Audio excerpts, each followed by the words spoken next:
Salam Guru Penggerak. Saya Yuliandari, calon guru penggerak Angkatan 8 dari Kota Tasikmalaya, Jawa Barat, akan menyimpulkan dan merefleksikan pemikiran Ki Hajar Dewantara.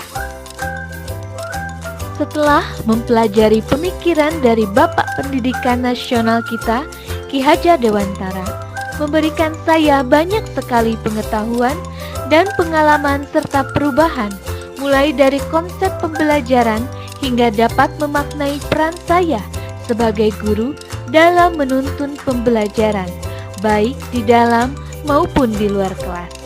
Adapun kesimpulan dari pemikiran Ki Hajar Dewantara yang dapat saya sampaikan adalah sebagai berikut. Dasar pendidikan Ki Hajar Dewantara. Yang pertama, pendidikan menuntun.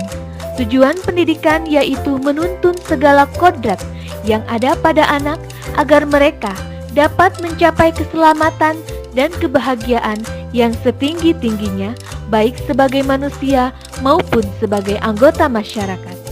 Dalam menuntun, Ki Hajar Dewantara mengibaratkan peran pendidik sebagai seorang petani atau tukang kebun kehidupan. Dalam proses menuntun, anak diberi kebebasan, namun kita sebagai pamong tetap memberi tuntunan dan arahan. Dalam menuntun, pendidik haruslah mengimplementasikan 3 semboyan pendidikan Ki Hajar Dewantara, yaitu Ingarso Sung Tulodo, di depan memberi contoh, Ing Madya Mangun Karso, di tengah memberi semangat, dan Tutwuri Handayani, di belakang memberi daya kekuatan. Yang kedua, memahami kodrat anak. Dasar pendidikan anak berhubungan dengan kodrat alam dan kodrat zaman.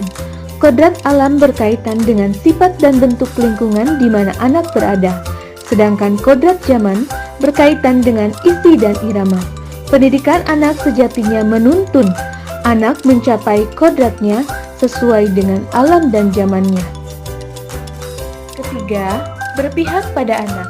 Pendidikan yang berpihak pada anak yaitu bebas dari segala ikatan, suci hati mendekati anak, dan tidak meminta atau menuntut sesuatu hal. Guru berfokus memberikan segenap hati dan pelayanan kepada anak, menjadikan mereka sebagai subjek pendidikan. Keempat, anak bukan tabula rasa atau kertas kosong. Artinya, anak lahir memiliki draftnya sendiri. Tugas kita sebagai pendidik memberikan penebalan terhadap draft yang dimiliki anak. Karena anak bukan kertas kosong, mereka memiliki pengalamannya sendiri. Tugas kita menebalkan anak dengan kondisi, minat, gaya belajar, lingkungan, dan kulturnya. Kelima, budi pekerti, yaitu bersatunya perpaduan harmonis antara cipta, rasa, dan karya. Budi pekerti melatih anak untuk memiliki kesadaran diri utuh untuk kemerdekaan dirinya dan kemerdekaan orang lain. Refleksi pemikiran Ki Hajar Dewantara. Dengan melakukan refleksi ini, membuat saya berkaca dan menilai diri sebagai seorang guru. Terdapat 3 pertanyaan pemantik yang membantu saya merefleksikan diri saya. Pertanyaan pemantik yang pertama, apa yang Anda percaya tentang murid dan pembelajaran di kelas sebelum Anda mempelajari modul 1.1? Hal-hal berikut ini adalah yang saya percaya tentang murid dan pembelajaran di kelas sebelum saya mempelajari modul ini. 1. Pembelajaran tidak berfokus pada anak, melainkan lebih berpusat pada guru. Pembelajaran cenderung kegiatan yang mentransfer pengetahuan dari guru kepada anak. 2. Tidak membuat kesepakatan belajar ketika memulai pembelajaran. Padahal, hal ini dapat menjadi sarana guru dalam memfasilitasi anak, sehingga anak merasa didengar, dihargai, dan diperhatikan keinginannya. 3. Kurang memahami karakteristik anak. Terkadang, saya masih menggunakan strategi pembelajaran yang itu-itu saja, tanpa memperhatikan karakteristik anak, kebutuhan belajar mereka.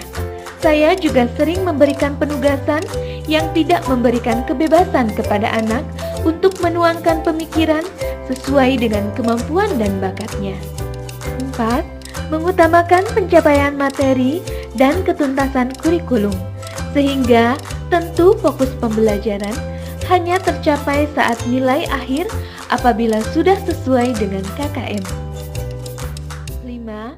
Sering memberikan hukuman kepada anak ketika mereka mengerjakan tugas, agar mereka patuh.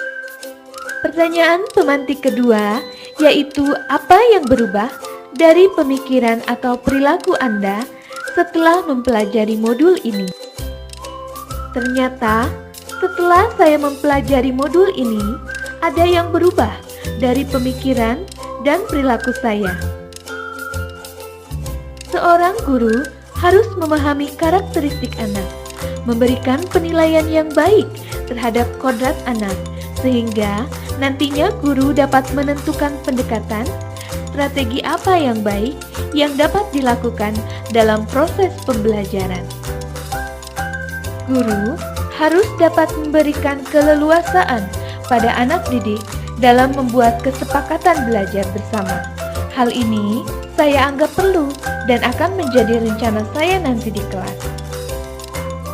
Lalu, guru harus menciptakan pembelajaran yang berpusat pada anak. Dunia anak adalah dunia bermain. Oleh karena itu, guru haruslah menciptakan pembelajaran yang menyenangkan dan memerdekakan anak. Kemudian, guru menghindari pemberian hukuman pada anak agar mereka tidak terbebani dengan aturan yang mengikat dan menakutkan. Pertanyaan pemantik ketiga adalah apa yang dapat segera Anda terapkan lebih baik agar kelas Anda mencerminkan pemikiran Ki Hajar Dewantara. Berikut adalah penerapan yang akan saya lakukan dalam pembelajaran agar dapat mencerminkan pemikiran Ki Hajar Dewantara. 1. Memahami karakteristik anak. 2. Merancang pembelajaran yang berpusat pada anak. 3. Menerapkan sistem Among dengan tidak lagi menuntut. 4. Merancang pembelajaran yang interaktif dan menyenangkan.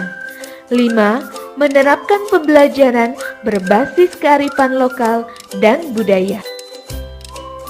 Jadi, pendidikan yang sesuai dengan pemikiran Ki Hajar Dewantara, yaitu Merdeka Belajar, tentunya suatu proses panjang yang akan membentuk pribadi profil pelajar Pancasila yang diharapkan. Agar dapat terrealisasikan, perlu adanya keteguhan usaha, ketekunan, pantang menyerah, tuntunan guru, serta kolaborasi peran serta anak didik dan pemangku kepentingan di sekolah, sehingga pendidikan yang berpusat pada anak dapat diimplementasikan dengan baik. Sekian dan terima kasih. Semoga video ini dapat menginspirasi. CGP Angkatan 8 tergerak, bergerak, membangun nafas baru.